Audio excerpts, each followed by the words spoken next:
So it's a pleasure to have you here. I'm looking forward to 2 exciting days.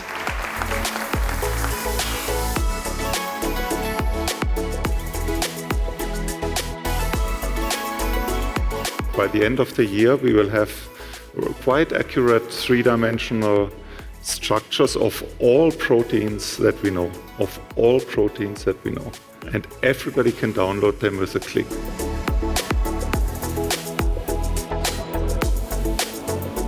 There are other companies which also develop nanotechnology, and this is of course very helpful for me to connect to them, to network with people who are already successful in this business. Well, BioM is the scout. We identify those companies, we support them, we help them to get capital, we help them to get the right people, and that's our job, what we are doing.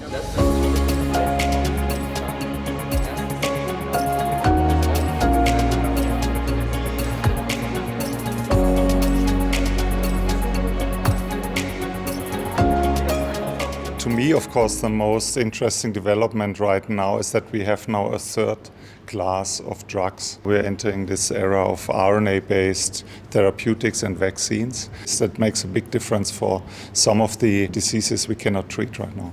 Certainly, there is great hope in the advancement of novel therapeutic modalities from cell therapy to messenger RNA, which will, I think, help us in combating future challenges in medicine. And all of that will converge through advanced digitalization and the ability to predict outcomes through computational sciences. The goal must be to develop a zip code, so to speak, which guides nanoparticles to particular cell types, for example, to the liver, to the heart, to the brain, and so on.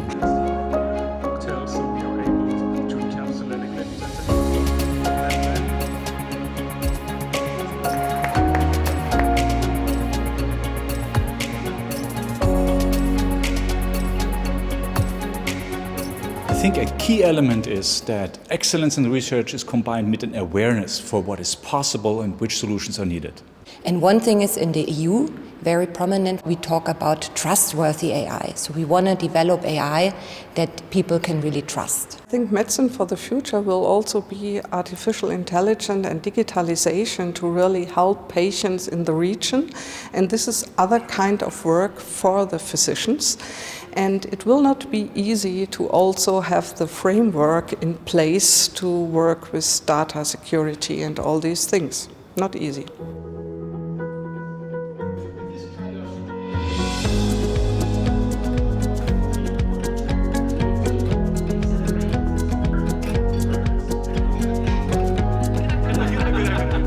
Successful developments in biomedical research always depend on the cooperations of experts from many fields. This includes medicine, veterinary medicine, biochemistry, and also bioinformaticians. And if we bring together all these disciplines, then we will be most successful. To lead the fight against antibiotic resistance towards success, we need to develop novel biochemical strategies that will hopefully avoid the fast resistance development we observe with conventional antibiotics nowadays. We are still living in a pandemic. It's not over yet, but we have to prepare for the next one. We have to be quicker. We have to really translate innovation from biotech quicker to clinics. And let's talk about money to support clinical trials.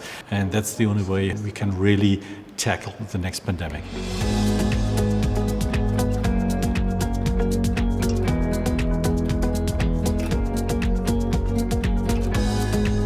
We can look forward to the opportunities which are given by technology, the opportunities which are given by data, and we have to keep in mind the necessities and the needs of the society.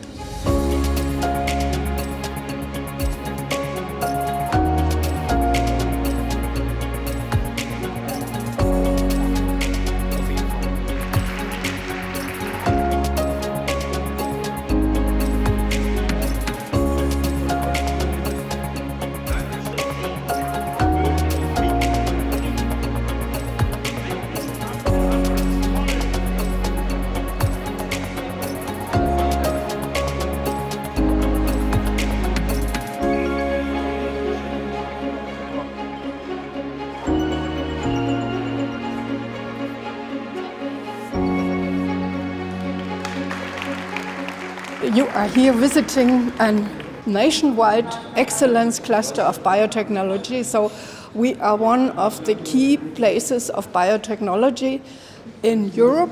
We are playing in the European Champions League, and not at the bottom but at the top.